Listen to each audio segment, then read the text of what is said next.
लग्न न करणं हा विषय आजकाल कारल्याच्या भाजीसारखा झालेला आहे. लोकांना कारल्याची भाजी खायला आवडत नाही. तसंच आजकाल कोणालाही लग्न म्हटलं मुलांना आणि मुलीला की त्यांना ते लग्न करायचं नसतं. कारण कारल्याची भाजी जशी कडू लागते त्यांना वाटतं लग्न काही फार कडू अनुभव देणारं आहे. पण कारलं तुम्ही 25 वर्षात जर नाही खाल्लं तर तो जसं कडूपणा आहे तसं त्याच्यात आरोग्यदायी गुणही आहेत. ते तुमच्या आरोग्यासाठी गुणकारी असं आहे. पण तुम्ही 25मध्ये 27 वर्षापर्यंत लग्न करत नाही. कारलं म्हणतात मला भाजी आवडत नाही, मी खाणार नाही. ते कारलं तुम्ही तुपामध्ये घोळवा, तुम्ही पाकामध्ये घोळवा, त्याला मुरत ठेवा. पण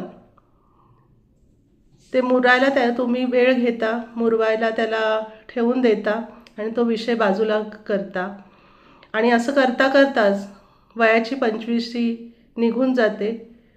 30-40 वर्षाच्या वयामध्ये तुम्हाला परत वाटतं की आता काही असू दे, आता कारलं कडू जरी असेल तरी मला ते खावं लागणार आहे. आणि मग त्या वयामध्ये तुम्ही कारलं खाता, पण तेव्हा ते कडूचं गोड झालेलं नसतं किंवा त्याची चव बदललेली नसते.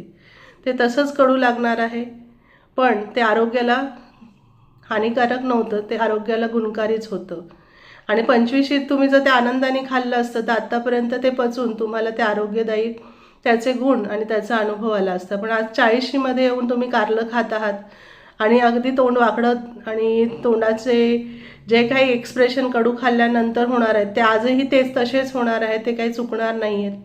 त्यामुळे एकच म्हणणं आहे की 25शीत जे कडू कारलं होतं ते खाल्लं असतं तर तुम्हाला आत्तापर्यंत ते पचन झालं असतं आणि त्याची सवय लागली असती. पण आता 40शीमध्ये तुम्ही खात आहात, त्याचा काही गोडवा वाढलेला नाही आहे किंवा ते गोड झालेलं नाही आहे, ते कडूच खाणार आहात, तर का उशीर करत आहात?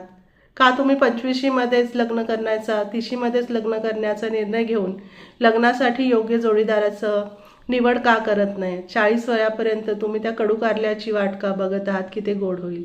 ते कधीच गोड होणार नाही, पण ते नक्कीच तुम्हाला आरोग्य देणारं आहे, तुमच्या आरोग्यासाठी चांगलं आहे. तर माझा तुम्हाला एकच संदेश आहे, 25शीतच तुम्ही त्या कडू कारल्याची चव घ्या आणि आपल्या आरोग्याचा जो फायदा आहे तो करून घ्या.